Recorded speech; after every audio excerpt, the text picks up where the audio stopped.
Hey guys, welcome back. We got another turn with Early Age Yomi in Ringworld. It's turn 69, and if you recall, in the last episode we had basically I killed one of Agartha's big armies and Agartha killed one of mine, but he has this enormous doom stack of umbrals running around, which we're a bit terrified of, but also we want to conquer him quickly, so that is a bit of a dilemma.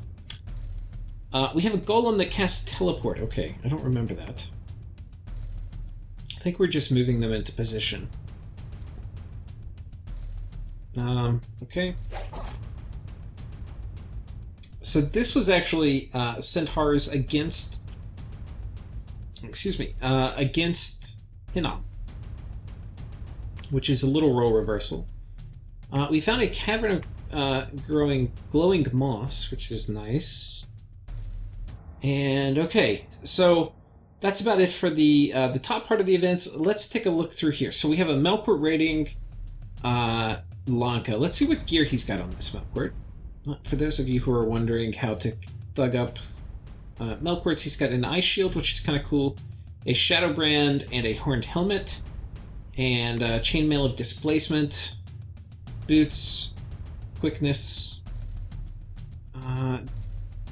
This for reinvigoration. I don't know if he's going to be... oh yeah, it's an earth one, so it will be fatigue neutral. Okay, so that was that. Vampire Lord raiding Lanka. We've got a Dakini that comes in and dies. So there's a Ko Oni here who's got a little blood hunting operation. My guess is that a little bit of PD plus... oh no, they've got devils. A few devils are going to go a long way to stop raiding. Just throwing a couple of these guys in with your province defense just murder thugs. It's really crazy. I have a much better appreciation for that after this game. Okay, we have a Wraith Lord get murdered here, but he's immortal, so he doesn't really care.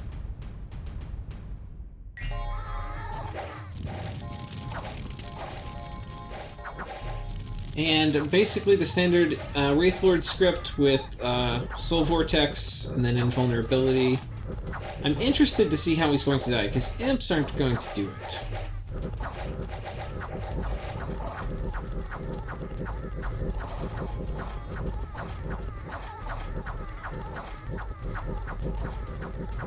That's a lot of imps. Holy shit.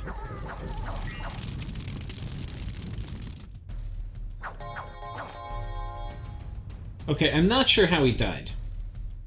Because in this version he died, but killed everything. Oh, wait. Maybe these guys did...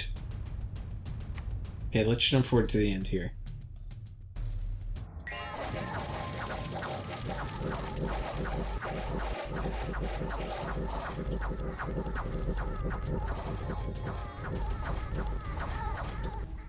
How is this guy going so gangbusters?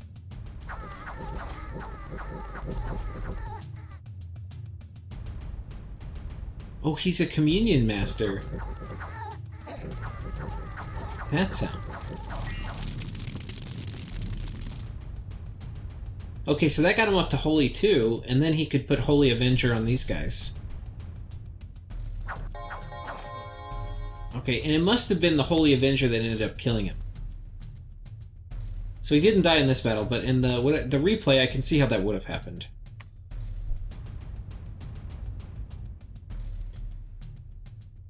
Okay, so we had the Melkort, we have a Dakini who got murdered, we have a Vampire Lord who's successful, a Wraith Lord who got murdered, and then Hinnom is using some Archdevils to good effect. We finally catch this God Vessel. So we've got Wade Star at the top, spamming out Undead, and we've got Senshi at the bottom with Gift of Flight, and he's going to run up.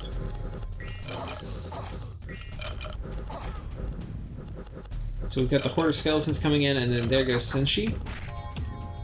Okay, and that was pretty quick. They really, Holy Scourges really make God Vessels not look that scary. They are pretty scary. I mean, they're not that scary because they don't have gear. If you put gear on them, they'd be really scary in a decent script. That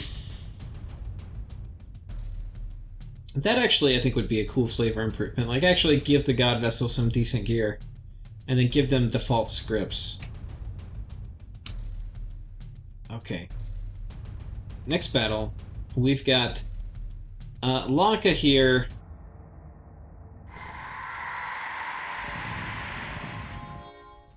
With the Raven. So the Raven has gotten Iron Warriors off. It has 1,200 HP, so beware.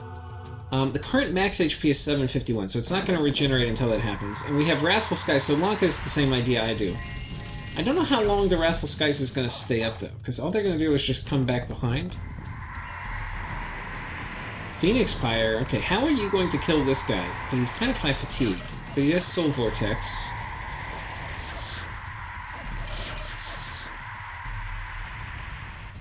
Okay, but yeah, his fatigue is going down. Wrathful Sky is doing some work, but now Lanka lost this dude, and that came with losing the air booster, which is pretty expensive.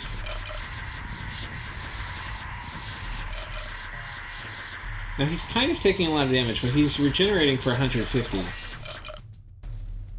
Okay, he's casting Wither Bones. Now he has blood, so he can do Blood Feast and get rid of all these afflictions. It's not really a big deal. Okay, but he got Profuse Bleeding, which means his fatigue can go up, but it appears Soul Vortex is going to be enough to keep that from happening.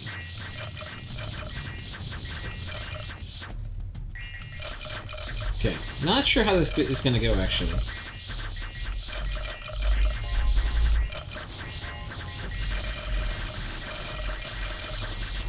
Okay, let's take a quick break here. Okay, they've managed to give it another affliction, but I don't see how they're going to kill it.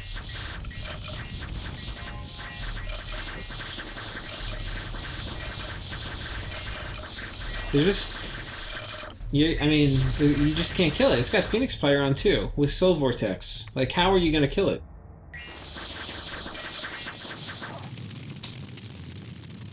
Okay, Lanka routed. So that's what happened. So, was it worth it? Lost the Divana, lost the Raksh... Did the Raksharaja die? Yeah, lost the Raksharaja with the air booster. Killed 106 dudes, most of which were Magma Children. I would say definitely... Oh, killed some Earth Readers. This is from the Wrathful Skies. I would say definitely not worth it, if I had to vote. Not worth it.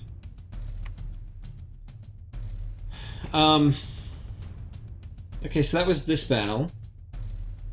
But, you know, I mean, on the other hand, we're chipping away at him, and our economy's a lot bigger. In terms of relative economic damage, it was probably okay, but we don't really want to be doing that. We want to, like, use our economic advantage to have decisive victories. We get some PD. Okay. So, that all is happening up here. Now, this is the real Agarthan army, and this is why we were a little shaken in our boots and why we got our ass kicked earlier. Now, we have a major trick we're going to play. We've cracked through the fort. If I were... And you have one... Like, this map is Choke Point City. So Agartha basically knows, like, I'm either going to be here or I'm going to retreat. There's very little incentive for him to not move this whole army. So highly likely he moves his whole army, and what we have planned is a nasty little trap. Now, it took me a long time to come up with this. But, basically, here's what it is. We give King Kodos a Crystal Shield, so that's going to get him up to Air 3. With Air 3, that is enough to drop Storm and then Wrathful Skies. He's also going to be part of a communion. So that's it. That's right, ladies and gentlemen. We have a Communion Master Dione. So he's actually, as part of this communion, he is going to be Air 4. So he's going to drop Storm, which isn't going to kill his fatigue that much. He's going to drop Wrathful Skies. Boom. He's going to drop Soul Vortex. Boom. He's going to drop Temper Flesh and Flying Shield. He's not going to give any shits. He's going to give 0 shits. We also have this guy, who is going to be part of the communion. Wait, now, the thing that is important is, did we give him a Flesh Eater? And we did. Because, unfortunately, everything on here is going to die. Like, all this bait I've set up is just little distractions to delay the inevitable Agarthan army from closing in. That's all kind of fine. So these guys are communion slaves. We have positioned them on top of each other, but behind the Dione. This person is... So, Masamura is going to do Divine Blessing, and then Personal Regeneration, and then Regeneration, and then Legions of Steel, and then Iron Skin. So... And maybe we should have done regeneration. I think regeneration is going to target the Dione. That's what I think. I don't remember if I tested it. Divine Blessing is going to get everybody, including these guys. So these guys are going to be pretty tough. Oh yeah, personal regeneration. Okay, that's why we're not doing it. Personal regeneration, because these guys are communion slaves, it's going to hit them, and it's also going to hit him. So personal regeneration is also going to get my Shura. Or my Onishugo. And then regeneration, because it's going after and everybody else has already been regenerated, is going to definitely target my Dione. And then Legions of Steel will get both of them, or everybody. And then Iron Skin is going to get this guy and also the Shura. So they're going to be pretty tough. Pretty damn tough. Now this guy, he's got an Iron Face too, so he's already got Iron Skin. We don't need to worry about buffing that. And he's going to have Temper Flesh plus Flying Shield plus Iron Skin plus additional the regeneration in our Bless plus this other regeneration. So he's going to be very hard to kill. The slaves are going to be hard to kill, but they will eventually die in a long fight. This guy, who is the owner of Wrathful Skies, is going to be very hard to kill. And that's going to be the difference between what Lanka and I are doing. We both kind of had Wrathful Skies traps. The difference is my Wrathful Skies caster is going to be very, very, very hard to kill. Now, part of this is we're moving this army the hell out of here. We've got a Vampire Lord up here. Where is he?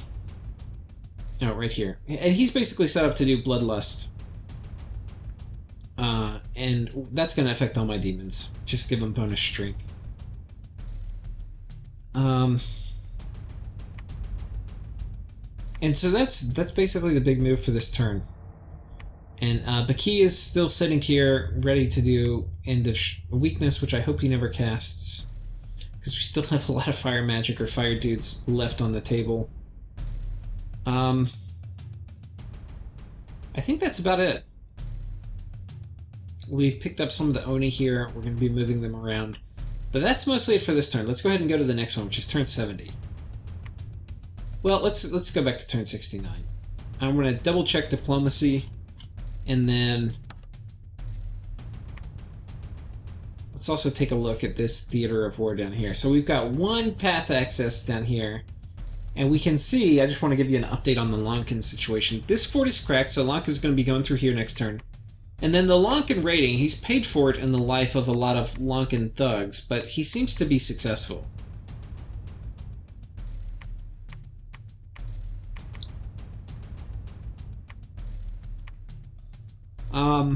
We can see that Hinnom actually has a pretty good undead economy going. I'm not sure what all that comes from.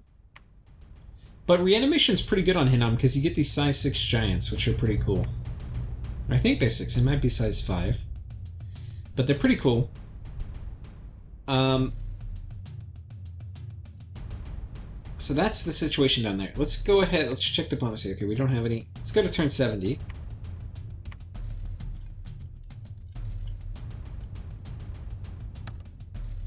Okay, turn 70. Red Drum has cast a global enchantment. Let's see what that is.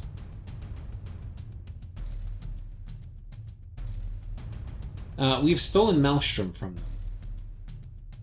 This was previously Relays, and now it's ours. So we now have like all the global spots except for one, which is really good because at that point it's really hard for people to like dispel or to fight you for them because it's like you've got such a huge income across the board that it's really hard for people to compete. Mudfield. Okay, now a bunch of battles. So Lanka attacking with a Wraith Lord, unsuccessful. Okay, it looks like Agartha might have failed.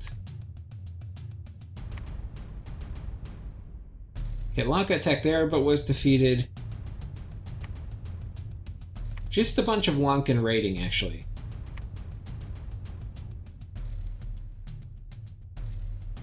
killed a bunch of Amis. I think, where is that?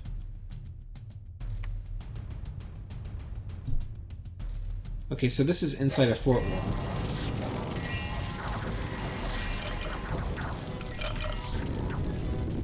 Okay, yeah, that was just murder, basically. But he lost a vampire, he lost... I think that's about it. Oh, and a Wraith Lord. So it's really just the gear. Is he even putting gear? Sometimes you don't need to gear Wraith Lords, that's kind of the nice thing. I feel like now, with the changes to immortality, there's going to be a bigger incentive to put MR stuff on them, so that if they die to something, it's not. Okay, we see Kalisa oh, this is in the arena. So, well, let's watch these. So the first battle here, I kind of wish I had better arena on for this game, but...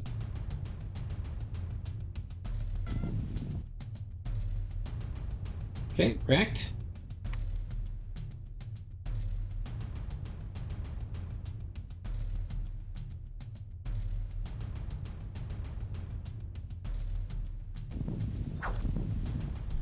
Is this a trampler?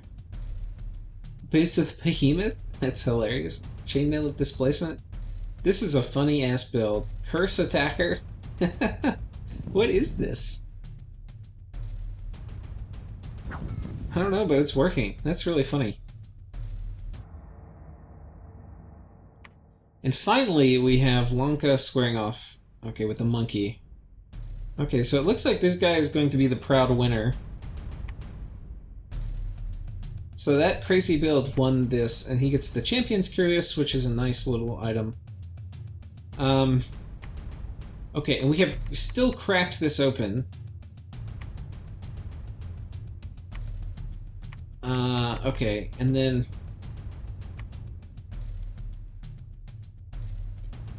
So this is owned by Hinnom now, and this is...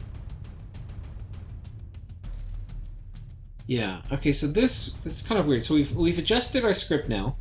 So this guy's basically just going to do normal thugging, no Wrathful Skies, and he's going to go storm this. Agartha's basically surrendered this, and we've moved both of these guys back off.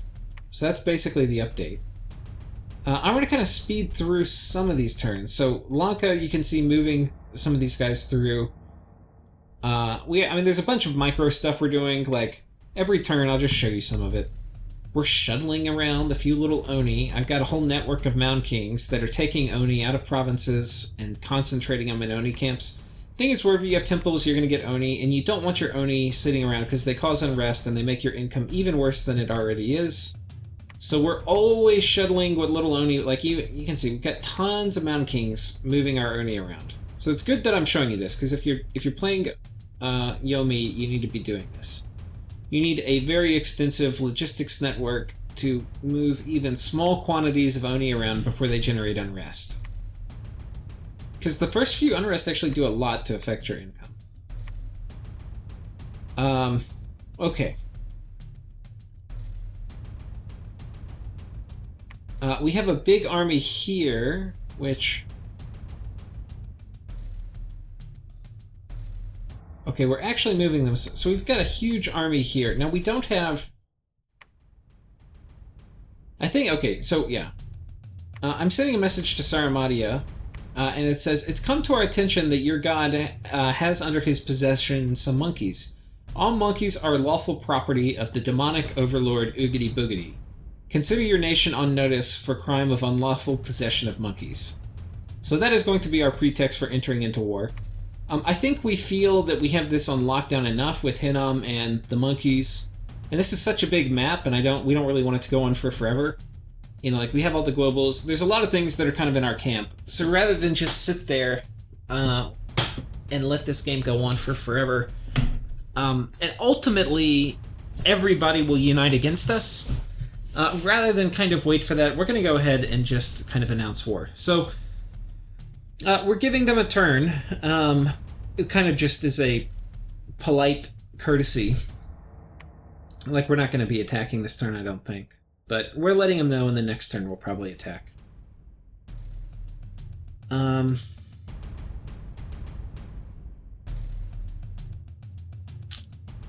So I think that's it. We'll be taking this, and then, yeah, we gotta figure out... We still have to deal with this huge umbral party. I don't know where they all are, but I think we're going to go ahead and go to the next turn, 71.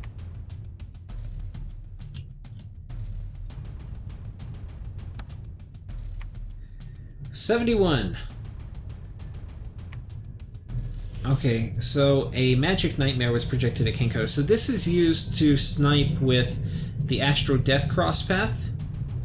I'm pretty sure that's the, like, where the, I forget what the spell's called, but it's Astral Death, and you basically get attacked by a lot of undead. Okay, it looks like the Azure Mages of Lanka managed to fight off some horrors.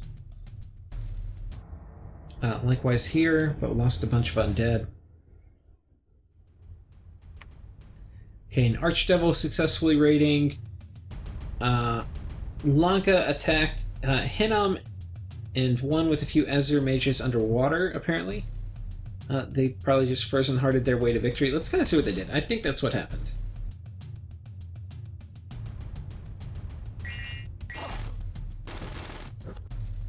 Yeah, if it were like 6 PD, he would have lost that. But it was like 2.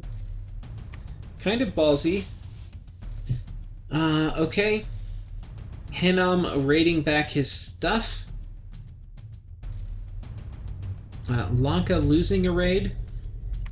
Okay, we are fighting inside the fort here. So this is the battle for the fortress. There's not much inside. Hopefully King Kodos doesn't get too paralyzed.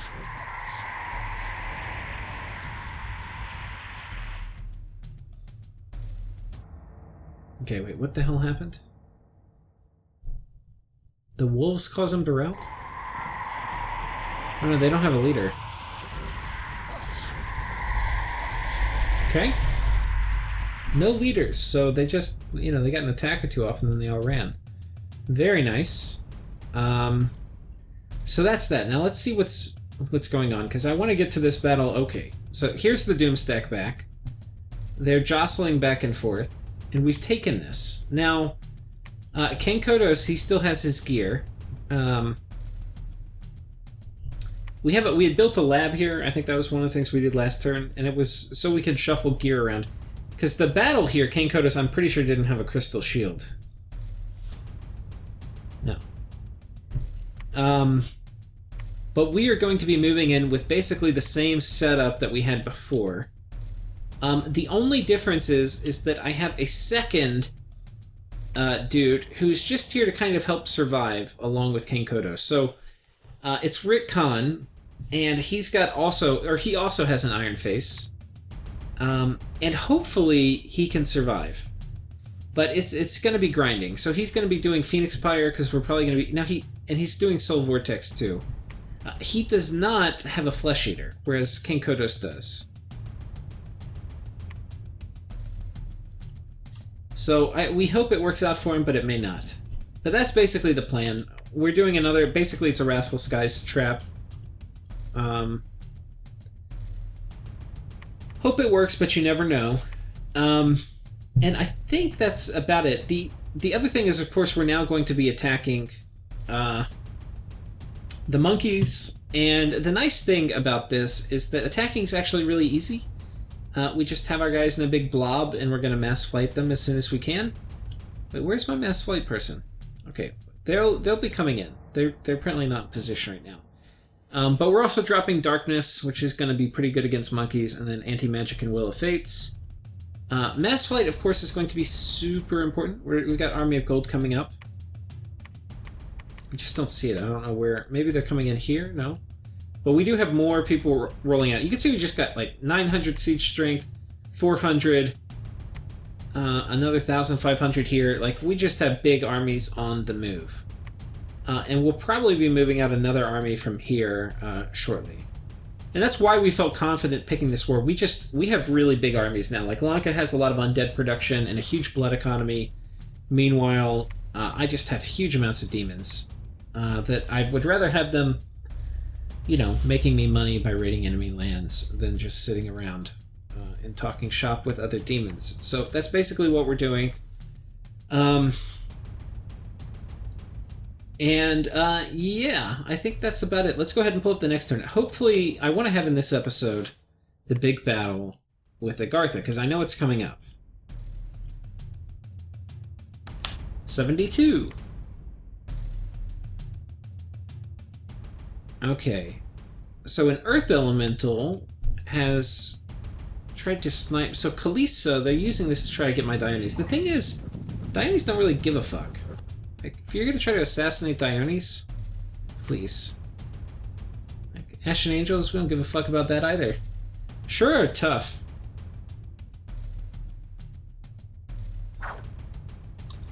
Like, if we just compare stats, 15 attack, 18 protection, 40 hit points, compared to this guy, 35 hit points, slightly better stats. And vulnerability doesn't matter because we have the Bane Blade.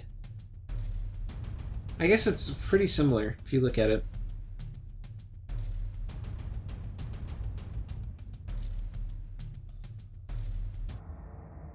These guys have better morale, so I think it's a real toss.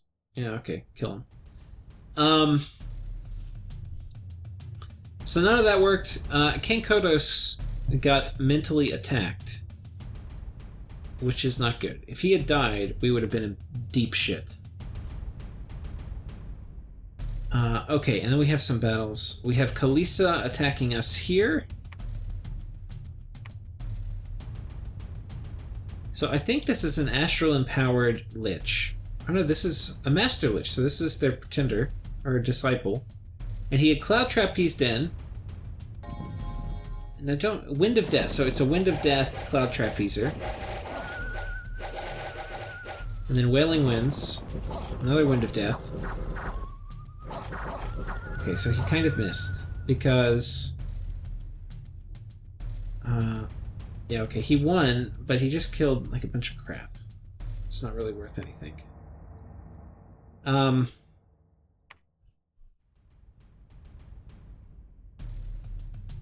And now he's got his same Lich here. Okay, he's gonna cast Wind of Death.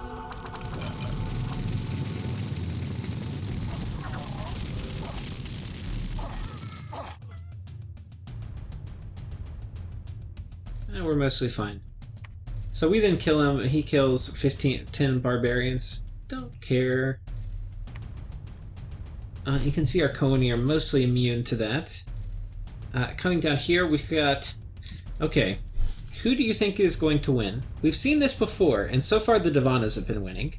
So it's an Air Divana with a Vine Shield and a bunch of shit versus a Melquart with a Shadowbrand, which is a high-tier weapon, Eye Shield, you know, can't hit me if you can't see me, a Horned Helmet, a Boots of Quickness, Chainmail Displacement, very good in Thug vs. Thug Wars, and then Shock Resistance and Reinvigoration. And Earth, right, so we can do Temper Flesh and other things. Probably, you know, generally considered a better super combatant path. Because you can do Iron Skin and all that shit.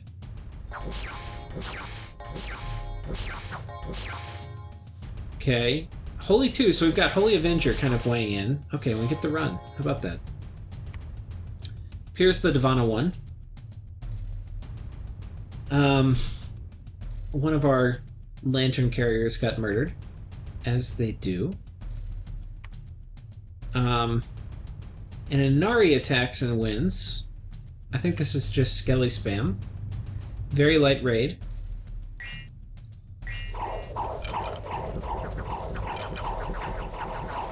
Few Bone Fiends plus Skelly spam, reasonably effective, cheap. Okay, we have a big battle here. Agartha is attacking us. Okay, so it looks like our trap is sprung. Okay, so our trap is sprung, guys. Alert. This is the Agartha and Doom stack. And this is our setup, right? So in the front, we have a screen of demons with Rick Khan in the middle. And in the back, we have our setup we had talked about with King Kodos. So what do you think will happen? Right, on this side, we're probably going to have all the army of stuff. He's probably thinking I'm going to have a big army here, and I probably could have, but I would have lost. But I probably would have caused enough attrition, it would have been okay. But I would rather not do that. Okay, and you can see these guys are doing a very good job at soaking up Mind Blasts, which I definitely do not want to hit my mages.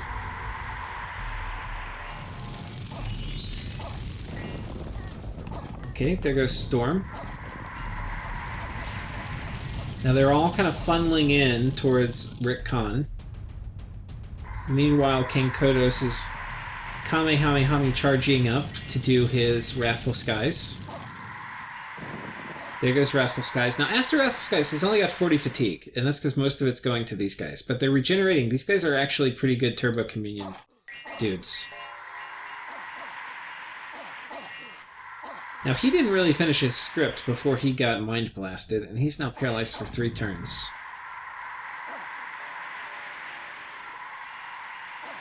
And I think we have gotten off casting Regeneration. Apparently they decided to peace out.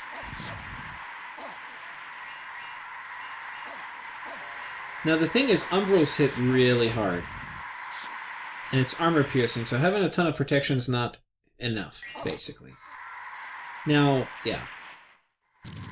Got Temper Flesh off, yeah. Our Shura, or our Onishugo are pretty tough now. 24 protection. They've got Temper Flesh on them. They're regenerating probably 20%. Yeah, you can see they have Awe.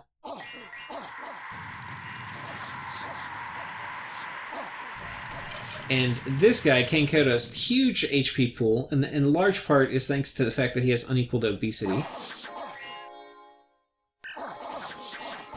I don't know if he got off... I don't think he got off Soul Vortex, which is too bad. Reinvigoration 7, not fatigue neutral, so that's a problem. But we can see Wrathful Skies just doing huge amounts of work here. Meanwhile, up here, our buddy, Rick Khan, has woken up. He is fatigue neutral, and he has Phoenix Pyre. Phoenix Pyre is only going to pop on the second form, though. But a lot of it, he's already done his job, just by holding on, by not dying so quickly. Yeah, Wrathful Skies has had a chance to work. Now, this is different RNG, I think, than I had in the game, because I remember this guy died in the game, so we'll probably see he died in the battle report. But you see, he might not have died if the RNG went how it should have. And my Onishugo didn't even die. I'm pretty sure they die in the real battle, too. This was, like, exactly how I saw it going. And then I think it didn't go this way. Well, maybe it did. Oh, no. So Rick Khan died. But not King Kodos. So, yeah, the Onishugo survived, apparently. I don't remember that, but they did. And we killed just about everything. So now, instead of a Doom stack, it's just a big stack that retreated somewhere. And we can kill it. Now we can use our army. This was too much stuff to kill with our army, though. And a lot of the stuff we found, actually, I think, is from King Kodos. I mean, from Rick Khan dying. Now, Rick Khan might have been heroic, so we might be able to bring him back as a mummy.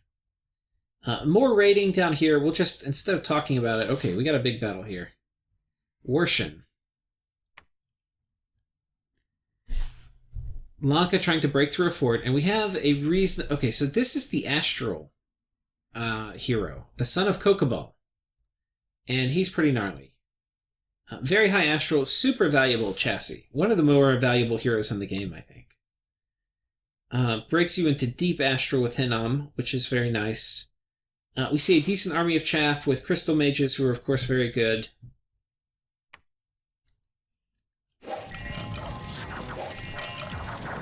Okay, Mass Flight coming out, Rush of Strength, Blood Rain Relief. Okay, and we have Mass Flight, so...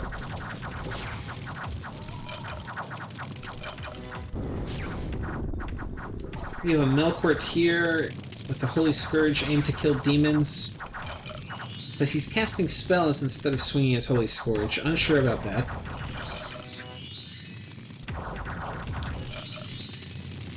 Where did he go? Oh, this looks like him. Oh man, he got paralyzed or stunned or something. Paralyzed, ooh.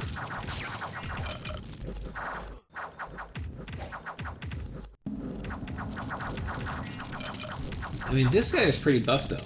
Doesn't even have much gear, but he's really had a bunch of demons around him for a long time. Okay, there he goes. Just took a Davana to get in there and killed him really fast.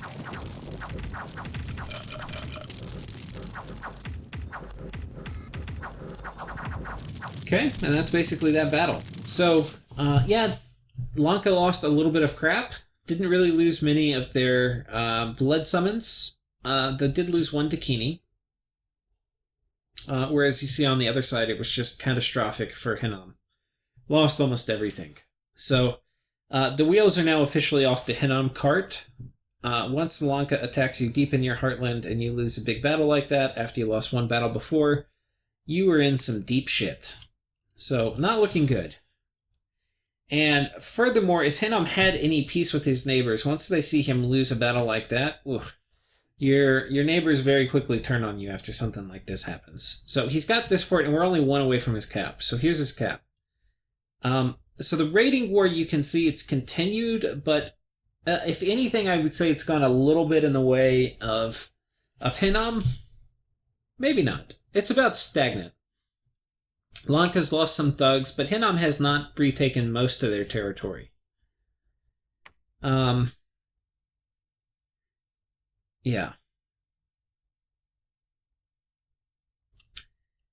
Now, if we just look at the damage after this, so you can see there's still a pretty big stack, but this isn't that big. This is now something we can deal with. And we're going to deal with it. We're going to be moving in the whole army, and yeah. Basically, are we still doing Wrathful Skies? Yeah, I think we're still doing Wrathful Skies. I don't think there's going to be a big battle here. I expect he might retreat, but hard to know. But we're moving the army in. We're basically, I think, going to do End of Weakness and Wrathful Skies and hope that works. Most of the fire stuff in his army is gone anyway. But that was it. That was the big battle we had kind of been preparing for. And I tell you what, this is about as good of a trade as you can hope for. Got a bunch of his mage corps out. More people even probably died in the retreat. And then, yeah, put a huge dent in the Umbral army. But there's still a fair amount left, so Agartha, while they are certainly on the back foot now, they are not completely out of the game. And thank you guys for watching. I'll see you again soon.